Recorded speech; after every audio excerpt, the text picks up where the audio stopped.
Hello, darlings. I'm so sorry for the Just No Mill crew that is probably going to be very confused as to why they're seeing this. But I wanted to talk about something I've been doing for my health. I have been fasting. So real quick, I'm going to go over what effects I've noticed. I have fasted in the last 35 days. I have fasted for 25 days. I'm going to get the exact number, but a little over 25 days. It's like 25 days, 6 hours. Do you really track the hours? No, I have an app. Fastinet. Okay. So in the last 35 days, I have fasted for 25 days, 6 hours, and 30 minutes. Looking pretty good.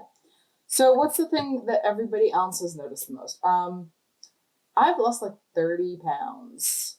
I calculated it out. It is actually, I'm losing 0.64 to 0.67 pounds a day of fat.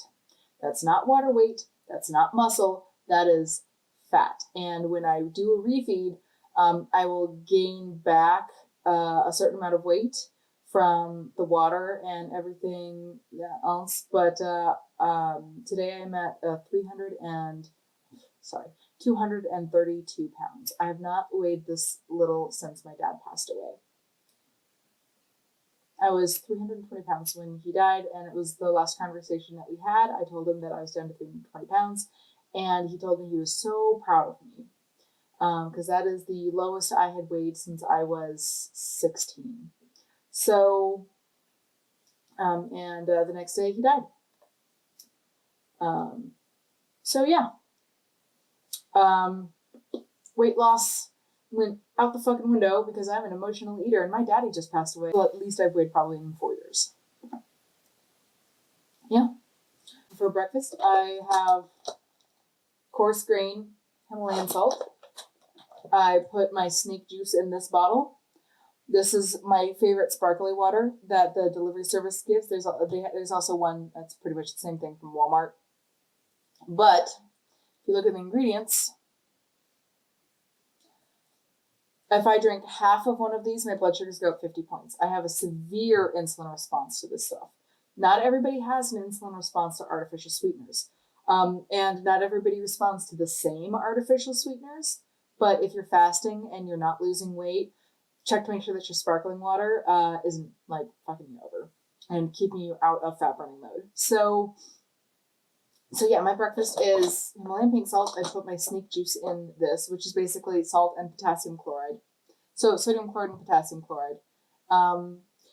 I generally don't drink it the first day or two of my fast because it tastes foul. If it starts tasting good, you need it. Or if you're having any bad experience with basically it's keto flu. Anybody who's ever tried the keto diet, like the first 3 days you just feel like shit. If you're getting that while you're fasting, drink some snake juice. It makes you feel better. It's just electrolytes.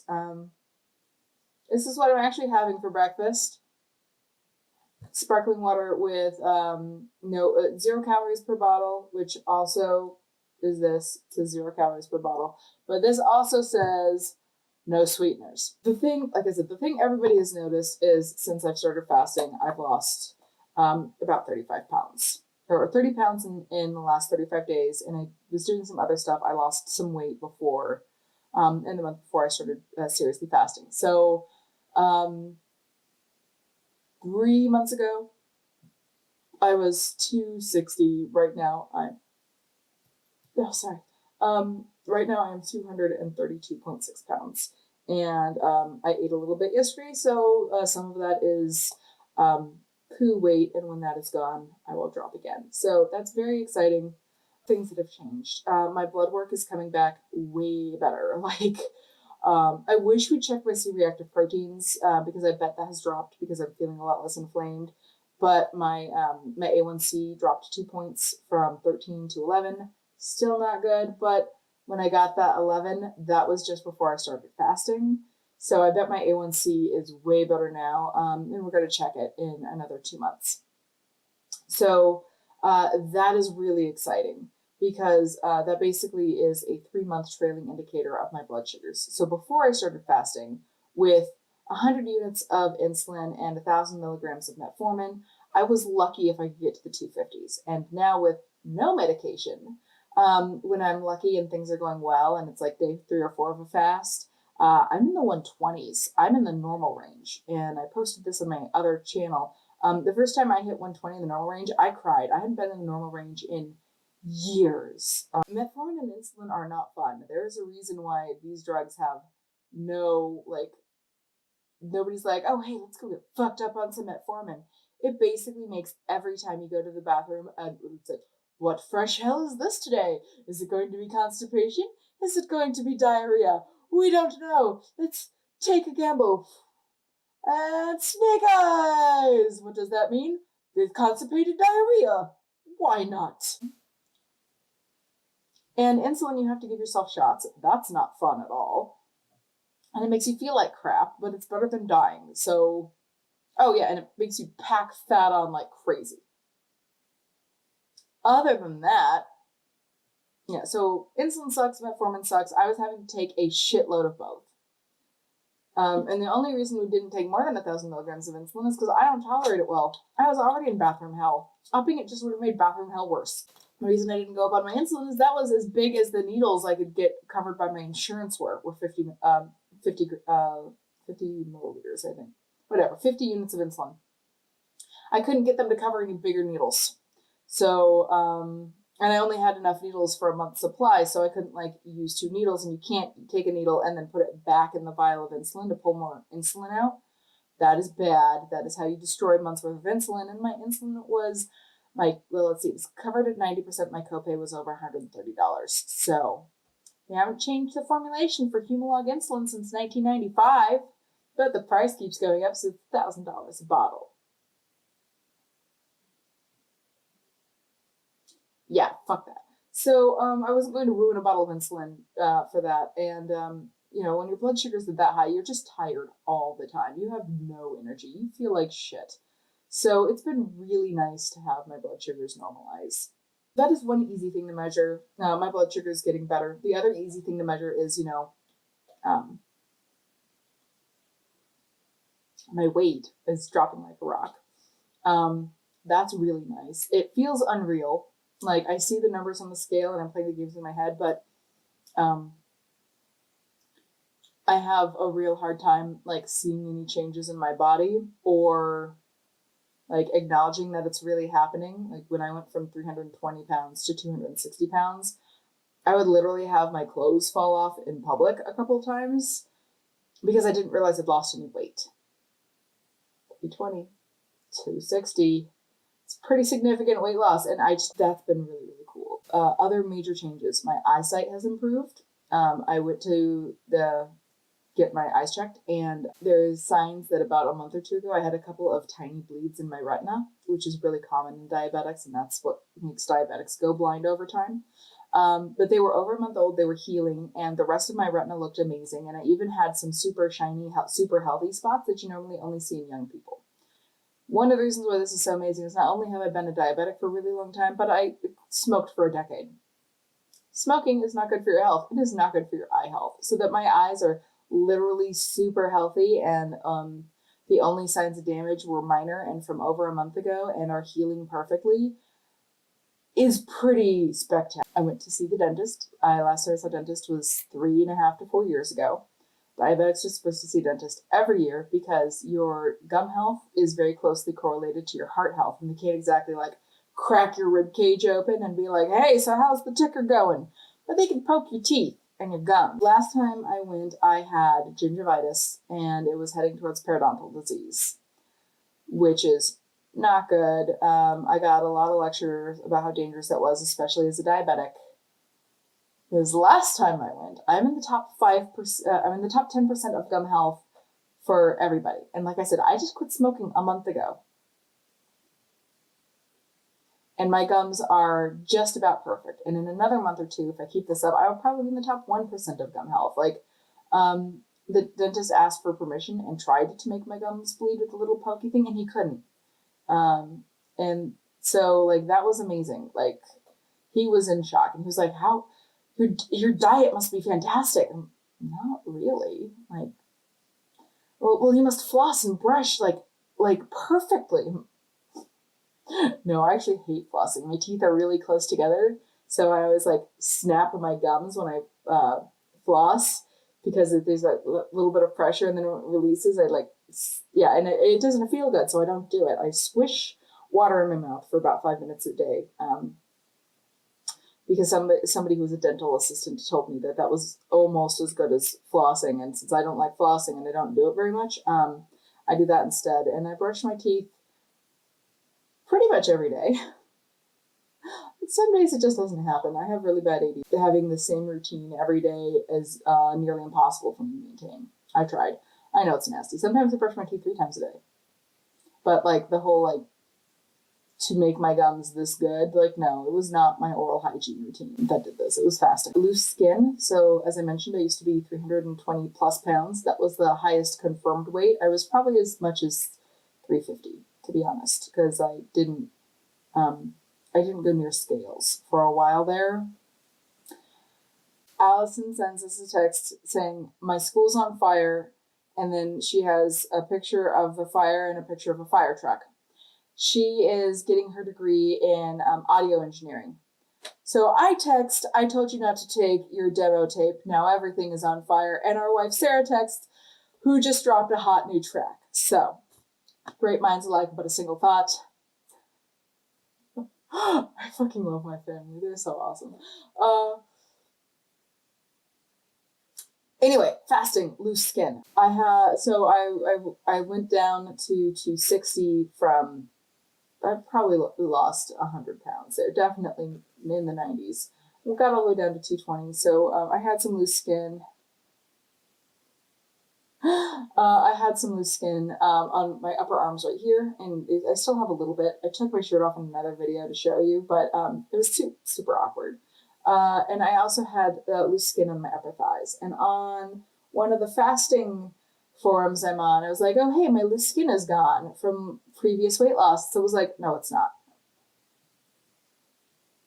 Yes, I love it when a random man on the internet tells me I don't know what's actually happening with my body. That thrills me to my core. Why don't you mansplain how my period works? Oh, never menstruated one. Sorry, that makes me snarky. But yes, I had a lot of loose skin on my upper thigh by my groin, and it is almost completely gone. Actually, sorry, I'm playing with my crotchal area on the camera with you. Yeah, it's gone. I can't pinch the skin away from my fat. So on my upper thighs, that didn't used to be a problem. And so the loose skin on my upper thighs is gone. I still have a tiny bit of loose skin right here, but I'm still in the process of losing weight. So that's been awesome. The biggest change I've noticed is I have a pain condition, acne inversa or hidradenitis suppurativa. Basically, it is an autoimmune condition. It turns your pain receptors up to 11. So holy shit, like breathing hurts when you're having a bad flare. Like brushing your hair or like doing this, like the movement of your hair and your scalp is painful. So like everything fucking hurts. I was in a bad car accident that I mentioned a lot. I broke every bone in my neck. I have intermittent numbness and pain. It feels like electrical sparks shooting down my left arm from the nerve damage in my neck. I dislocated every bone except for my inner ear and my left foot in that car accident. I dislocated all of my ribs, front and back. Every single bone on my back was dislocated. My hips were dislocated. My elbows and my fingers were dislocated. And before the car accident, I couldn't really crack my knuckles. Now I have to like 6 or 7 times a day or they just hurt. So, no cartilage in my right knee because why would my mom bother to take me to the doctor and get that fixed after I damaged myself as a teenager when I'm a girl and girls aren't really worth spending medical money on. So, no cartilage in my right knee. And I have some arthritis through my ankles and up to my hips from childhood injuries that were never properly addressed. And the car accident and just being bone on bone and probably from being so heavy for so long. So I have I can definitely tell when the weather is changing. Let's put it that way. It's hard. Like Wisconsin, this winter, everybody's told me like it was the worst winter that they've had in 20 years. And this isn't what it's normally like, but we had -50 with the polar vortex come in. And when that was coming in, I almost couldn't get out of bed. Like, oh God, the pain. It was so bad. Like all of my joints felt swollen and like I couldn't move. Like I couldn't, like this was as close as I could get to a fist. Like, oh, and my neck hurt so bad and my knees hurt so bad. So I started fasting, and the last time I was in this little pain, I was on morphine and ibuprofen and weed. And I still hurt more than I hurt now. So 2 days, my knee stopped hurting. Like right between day 2 and day 3, which is the hardest day to get through when you're first fasting. So I was just like, I'm so angry and I want food, but my knee doesn't hurt. So I'm just going to keep sticking with this. Holy shit. So for those of you who aren't in chronic pain trying to fast, I'm really sorry for the day 2 to 3, especially the first time. It gets easier every time you do it, but the first time it sucks. So, day 5, my back didn't hurt anymore, and I have not had a migraine since I started fasting. I normally get them twice a week, and about once every other week, I get a bitch you ain't live in the bedroom migraine. Like, I would literally go to work and I had a washcloth in my desk, and I would put the washcloth over my eyes. Like, just, I'll demonstrate with this one. So here's my trick. It had to be, this is a cleaning microfiber. It had to be real washcloths because I could see through it. So one layer, and I could still see the screen, but the light was blocked out. Like literally that was how I had to work because my migraines are light sensitive. And oh God, if somebody wore perfume, there was a lady who I'm sure was trying to be nice, but she would spray perfume after she took a dump in the ladies' room. I would literally have to go, there were only 2, I'd have to go to the other ladies' room. Like, I'd open the door and go, nope, and have to go all the way across the building because the perfume would make me stop breathing and possibly vomit. So nobody wants to deal with that. P.S. Ladies, please don't douse yourself in perfume. You may think it smells nice, but there are those of us who have like asthma issues and allergies. Don't do it. Please don't. I really don't want to go to HR and bitch that somebody was wearing too much perfume. Like, I didn't want to be that special snowflake. No migraines. Like, that is fucking crazy because I would basically never go anywhere without Excedrin. I always have Excedrin in my purse. Excedrin migraine, extra strength. That's my jam. And I would also always have ibuprofen. And I don't think I've taken ibuprofen in 30 days. I think this is the longest I've ever not taken ibuprofen in years. Ibuprofen fucks your liver. So it's not good to be on a constant dose of ibuprofen for years because it's not good for your liver and you kind of need that. I mentioned the autoimmune pain disorder. So that makes all the pain worse. The way mine manifested is it was all primarily in my groin. And basically whenever I'd have a flare, it would usually start at the scars. So the scars connect over time. So if you have 2 scars, you got one scar here and one scar here. There's a little tunnel, we call it sinus tubing, that goes between them. And so this one flares up. It goes through the tunnel and flares that one up. So, and what would basically happen is my skin would peel itself from the inside off of my flesh through my crotch. So literally my crotch would peel off. I would lose up to 9 inches and have no skin on my crotch. As bad as this sounds, remember this is super fucking painful. This was while the pain receptors were all dialed up to 11. So as bad as it sounds, it was actually worse. This is actually much closer. So originally the tubes under my skin felt like they were about this big. So I could literally pinch the skin and roll it and I could feel the scars. And it was about this size, okay? And now they're about this size from the very end of this brush. That is a huge difference. Some of them have stopped connecting, which is amazing. They are no longer visible from the surface. So with my family, I would joke that I was Franken-Cooter or that I had Franken-Coachy because of the scarring. The only thing that they said they could do was to de-roof my groin, literally surgically peel all of the skin off of my genitals and hope that the skin grows back right. Hope. This disorder is so bad that men who have it on their balls will get an orchiectomy. They will literally have their balls cut off for a 40% chance of remission. Not even 50-50. And I've heard it called a suicide disease. because when it gets really bad, people will kill themselves to escape the pain. And I can see why. It's bad. That is my shitty autoimmune disease. And it would be triggered. I was able to stop the worst of it because I figured out that one of my big triggers was nightshades, which broke my heart. Because nightshades, look at how pale I am. Do you see this pastiness? I am Irish as fuck. You tell me I can no longer eat potatoes, it makes me sad. I had a sad. It's not just potatoes. No tomatoes, so no barbecue sauce, no ketchup, no salsa, no peppers, no heat, no sriracha, no eggplants. I don't really give a shit. I don't like eggplant that much. No tomatillos. That was shattering because green salsa is my favorite. Oh my God. The green salsa at Dos Salsas in Georgetown, Texas is like, I could seriously drink that. Like, I love that salsa so much and I couldn't have it anymore. Tomatillos, ground cherries, husk cherries, like anything in the nightshade family I couldn't eat because as soon as I ate it, I would get this really painful tingle. And sometimes it would trigger a flare.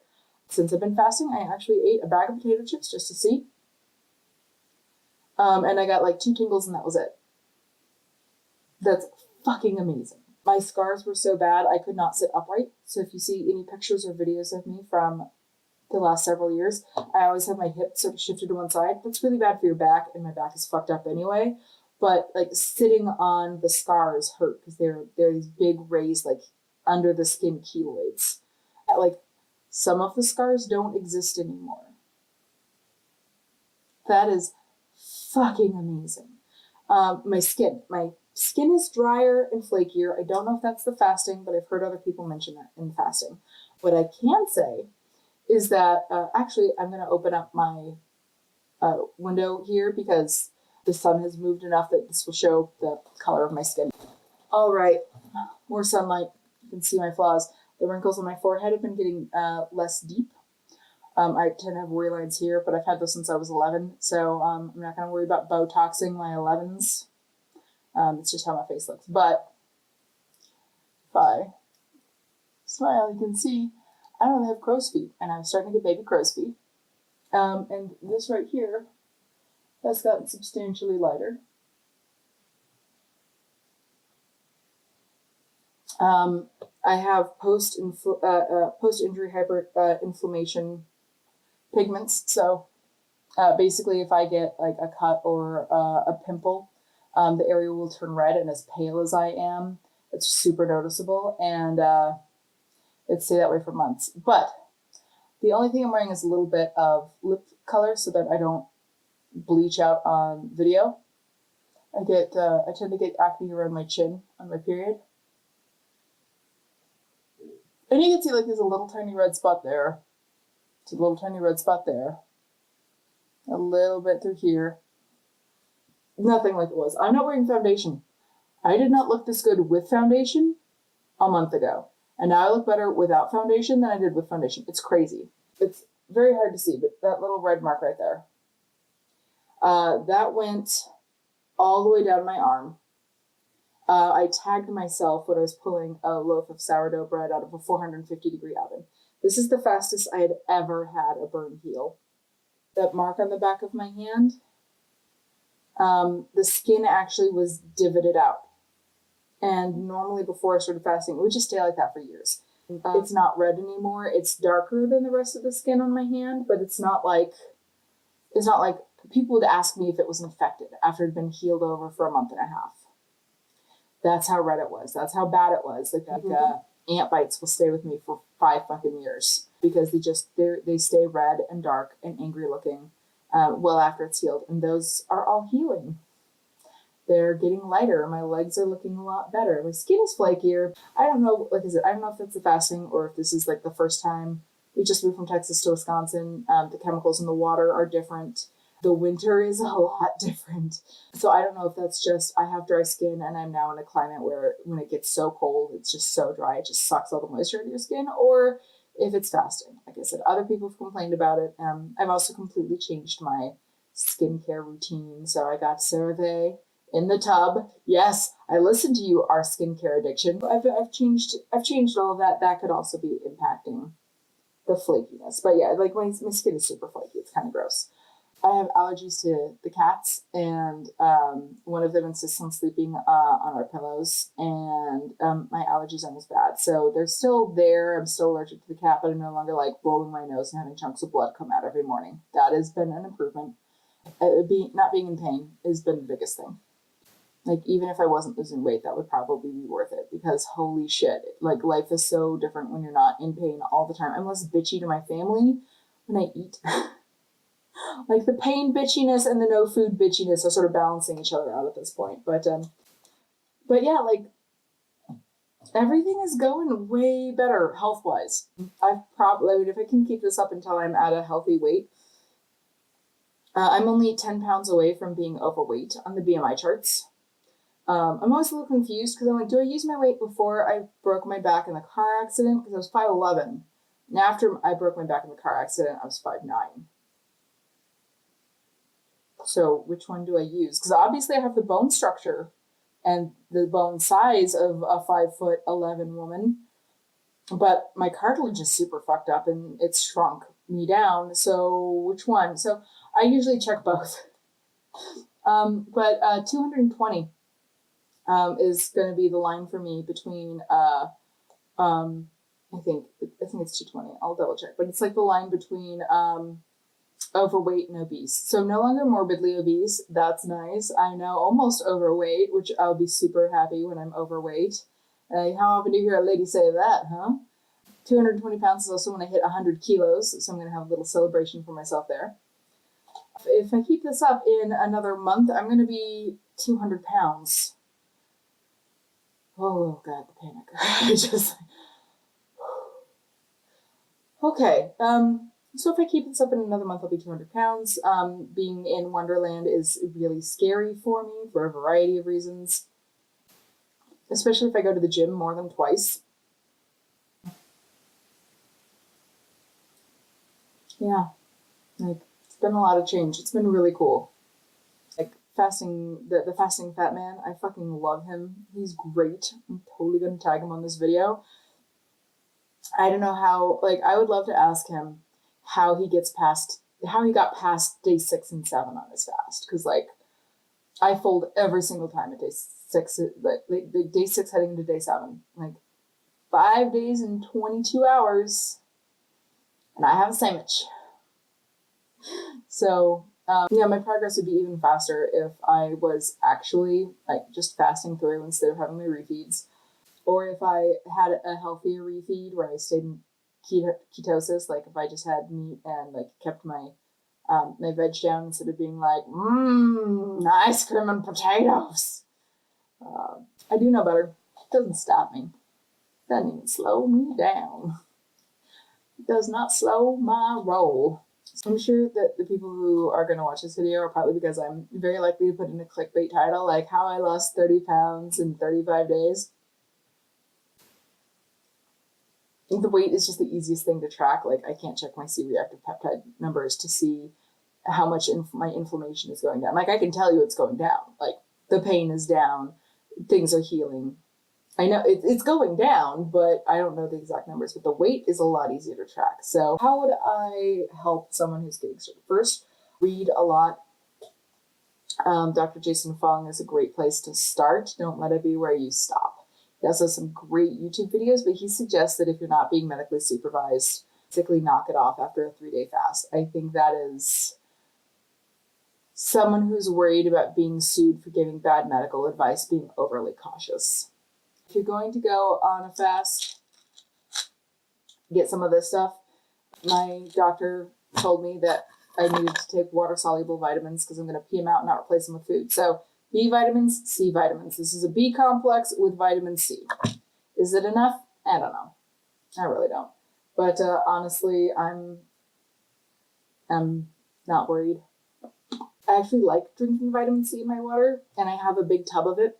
You can see I've just moved. Like, there's a lot of boxes in this room. There's a lot of boxes through my whole house. As soon as I find my vitamin C powder, I'm going to start mixing that in with my water because it tastes good. Like, it's a little sour zing. It's a little lemony. It's a little citrusy. Vitamin C is just citric acid. So It's the main flavoring agent for all of your citric, like grapefruit sodas. So it's basically that with no sugar. I fucking love that stuff. So I'm not too worried about the vitamin C. The B vitamins, like, I'm not popping out a baby anytime soon. Big concern there is folic acid. I mean, there's other things the B vitamins do that are really, really important, but like that's one with long-term impact. And like I said, I'm not too worried about it. And so I'm taking my vitamin. Another thing is eat salt. This is my salt. I picked this up at I bought one bag of that was fine ground from Amazon for $11. I got that for $5 from Marshall's Home Goods. Yeah, just get some pink salt that's coarse and stick it on your tongue. And as long as it tastes good, keep eating it. Because once it starts tasting bad or too salty, which is weird to say about salt tasting too salty, but once like it just doesn't taste good, you know. Snake juice. Snake juice is Himalayan pink salt plus potassium chloride, which is no salt or light salt. You can get no salt or light salt in pretty much any grocery store because it is what a lot of doctors recommend people with heart disease take to keep their sodium levels down and their potassium levels up. So if you were in New Zealand, you can order it online. It's even like it's $2 for a bottle, so the shipping is going to kill you, but it's still going to be cheap. I think putting baking soda in it is a bad idea. Don't worry about it. Just the potassium chloride, and it tastes awful. You drink it the first day of your fast, you're gonna feel. Wait till like day 3, it'll actually taste okay. It'll taste neutral or good, or only a little bad. Start drinking it then, because that's your body saying that you actually need those electrolytes. But if you just like slam the snake juice down from day 1, it's never gonna taste good, and it's gonna be a lot harder to get down the amount that you need. Gum, like anything with artificial sweeteners, can stop. Can basically put you in starvation mode instead of fasting mode. Just stay away from the artificial sweeteners. Just don't do it. Day 2 to day 3, that's the hardest. Just get over that hump. Just keep going. And every single time you fast. So I would fast for a couple days, break my fast. Fast for a couple days, break my fast. Fast for longer, break my fast. Every single time you fast, it gets easier. When you have really intense food cravings, write them down on a piece of paper. And here's what's really helped me a lot, especially with my eating disorder, having gone hungry as a kid issues. I'd not say you can't have this now, because that pretty much guarantees, like if I have internal emotional pressure of any kind and you can't eat this, I will binge. And you know those videos on YouTube where there's like a skinny guy like Matt Stoney and he eats like 6 Chipotle burritos? Bitch, he has nothing on me when my eating disorder was in full swing. Nothing. Like, I didn't realize quite how bad the calorie counts were until I started watching some of those giant eating videos, but I like my binges were easily 60 to 100,000 calories a meal. And I could do 2 a day. There's a reason I got to be over 300 pounds. Like the whole, no, you can't have that does not work for me. What I say is, I will have this when I break my fast. I am choosing not to eat it now. And that is such an emotionally healthier thing to say to myself. And like even since fasting, like my biggest binges I think were like 1,500 to 2,000 calories. Like there was a normal day's meal. If you want to do this, do not, whatever you do not eat one small meal a day. Don't eat a 200 calorie soup and then fast for the rest of the day. Or split that up into like 3 200 calorie meals. So you're only having 600 calories for the day. Don't do that. Just fast. The first thing is that will keep you out of autophagy. It will keep you out of a lot of the positive things about fasting. The second thing is that little amount of food will trigger your hunger hormones and you will be hungry all the time. Like after day 3 of a fast, like you could eat, but I've always had like obsessive thoughts about food when I get hungry. Like, oh my God, I fucking want a burger so bad. And then I would like start thinking of all the different things I would like to eat and how I'd like to cook them. Don't eat those meals because that keeps your ghrelin levels high and that keeps your appetite high, and so you will just suffer so much more. Third thing, if you have small amounts of calories, your body goes into starvation mode. If you have 0 calories, your body does not go into starvation mode.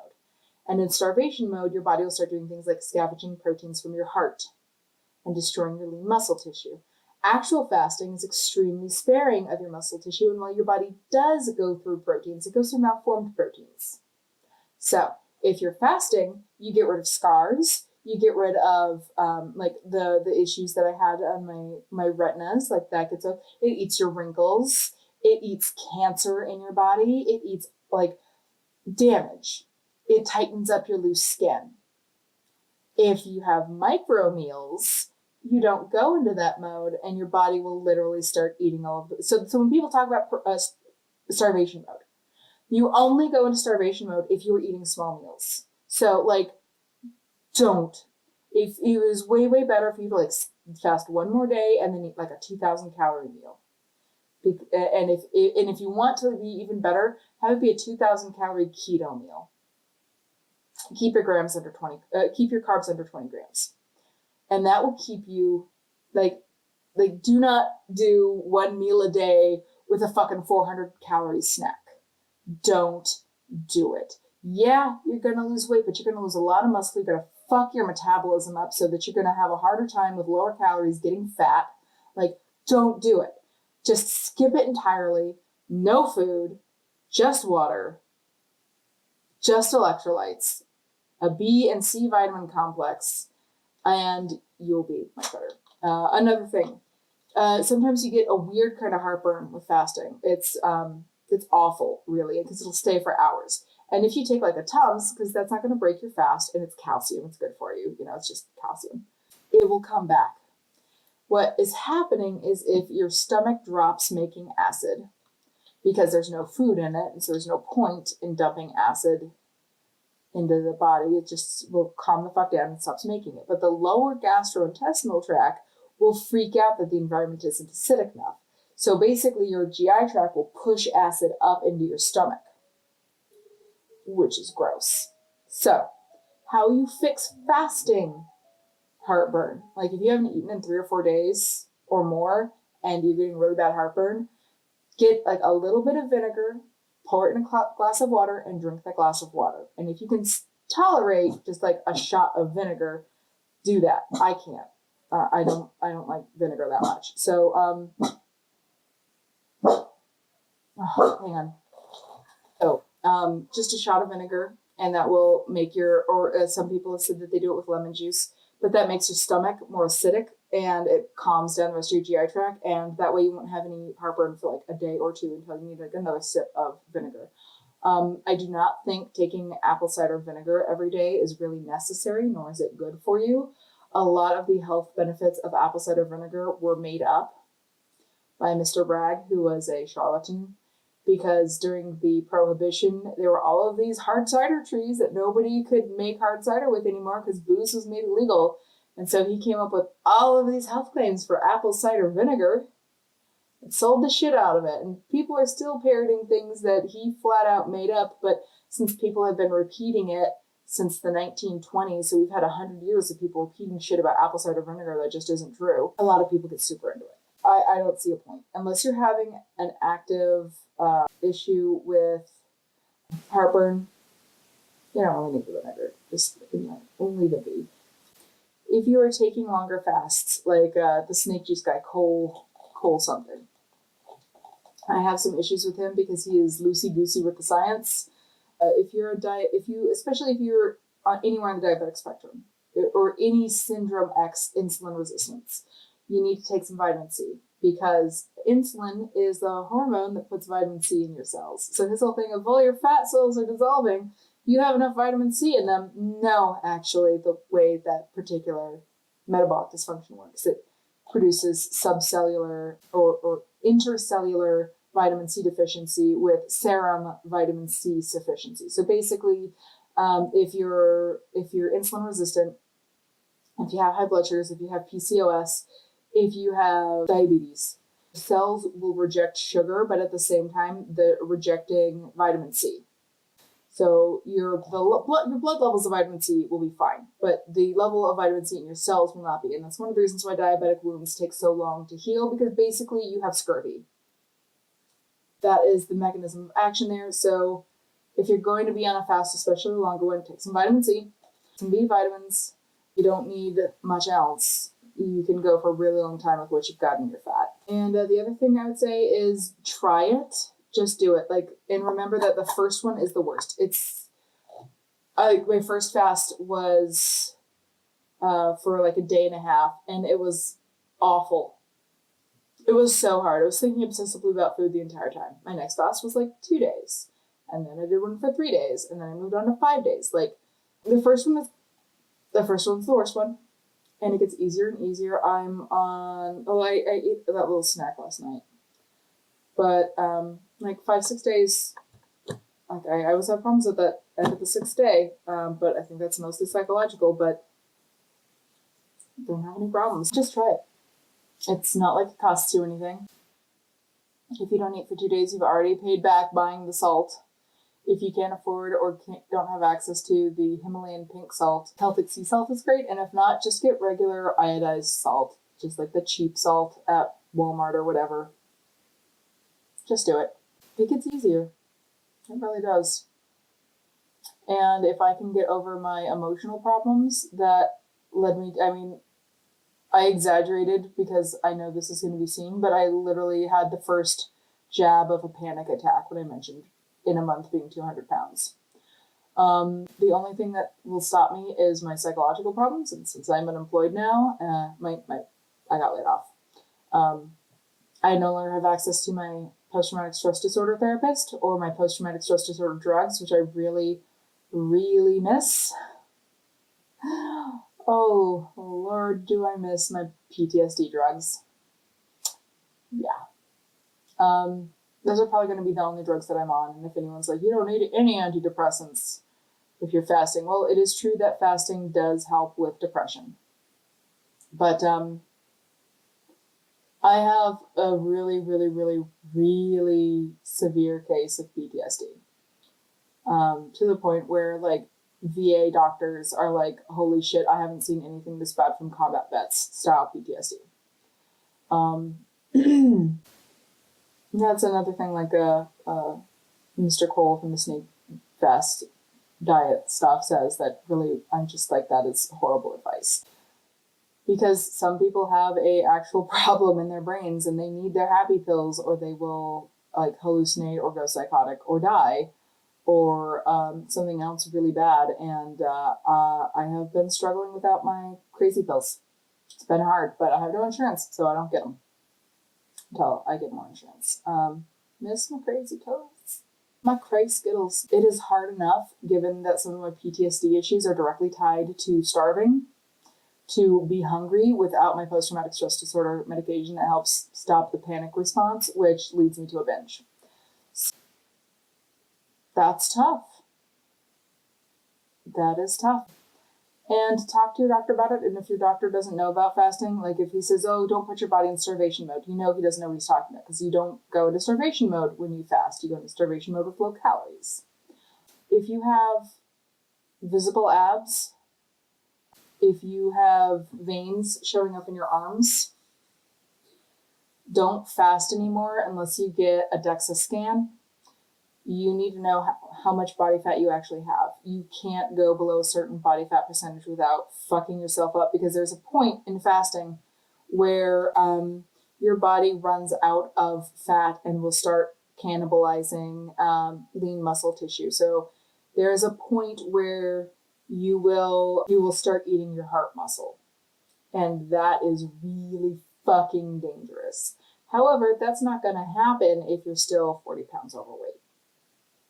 It's just not. So there is a tipping point. You can see your abs if you have veins, if you're female and you stop menstruating.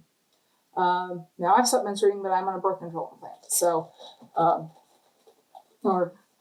it's weird. I'm not going to go into that here. This is already almost an hour long. If you get downy hair on your arms,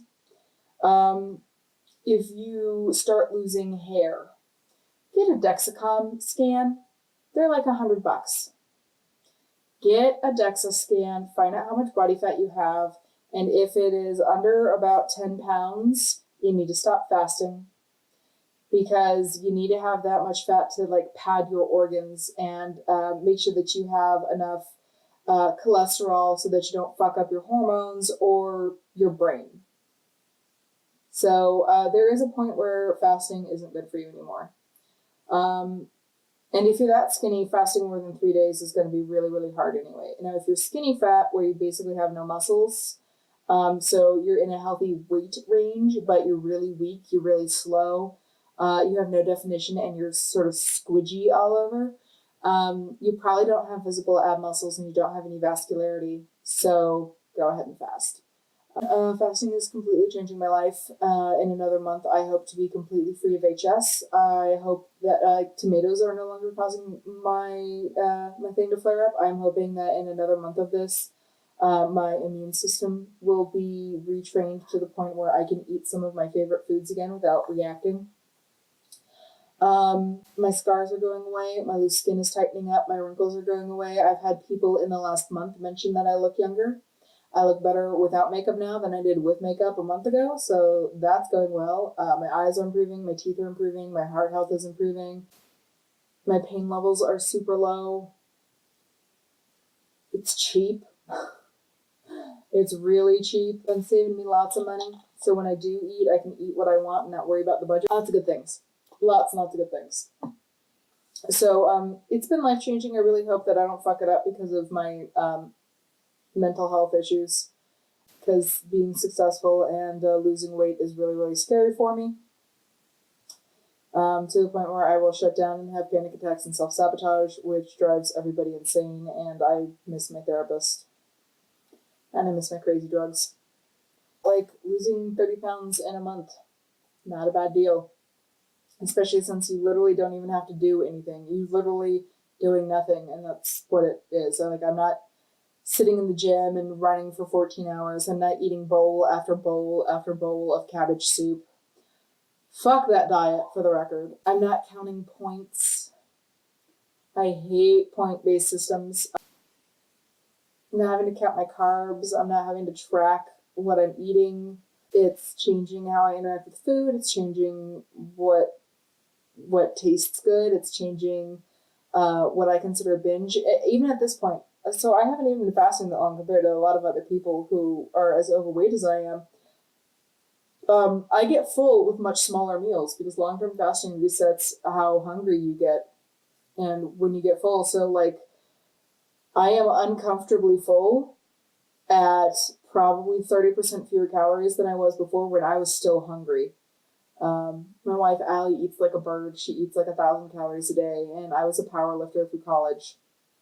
And my resting, like if I'm not going to the gym, I needed about 2,700 to 3,000 calories a day to maintain my weight. This is not gaining, this is maintaining. So I was always hungry, eating like 3 times the amount of food Allie ate, and she'd be like, God, I don't know how you eat that much. I'm like, I'm hungry. I don't do self-denial well. Like I'm not going to stop eating when I'm still hungry every single meal for the rest of my life. That's not going to fucking happen. And that's why every time I lost weight with a lot of these other diets, I would gain it right the fuck back because the diet would end and I'd be like, fuck it, I'm hungry. And I would just eat till I wasn't hungry anymore. And, a lot of the super low calorie diets fuck up your metabolism long term and you have to rebuild all of that muscle tissue back. So, like, that's hard. Like, why do it in hard mode where when you fast, all of your lean tissue is saved and you actually get more growth hormone and you can pop on muscle really easily during and after. And like, then you can eat the same or more calories, but you're less hungry. Like, it's just winning. It's winning on both sides. Like, I eat fewer calories, I get full easier. Like, if I keep this up longer, I can actually see myself eating at a deficit without suffering. because I don't do needless suffering. Mama has suffered enough in her fucking life. Mama does not need that shit anymore. So yeah, and maybe if I keep this up, I'll lose the double chin. And if I get back down to a regular weight and I'm not overweight anymore and I still have a double chin, I will pay for some fucking cool sculpture. Because I won't have loose skin. Fasting doesn't leave you with lots of loose skin that you have to have surgically removed, so I won't have to pay for loose skin surgery. I can go ahead and like blow $600 on like tightening that shit up. All right, it's an hour. Holy shit. I hope somebody finds this useful. And I hope that more people try fasting because it's been fucking baller amazing for me. It really has. It's been great. Basta, guys.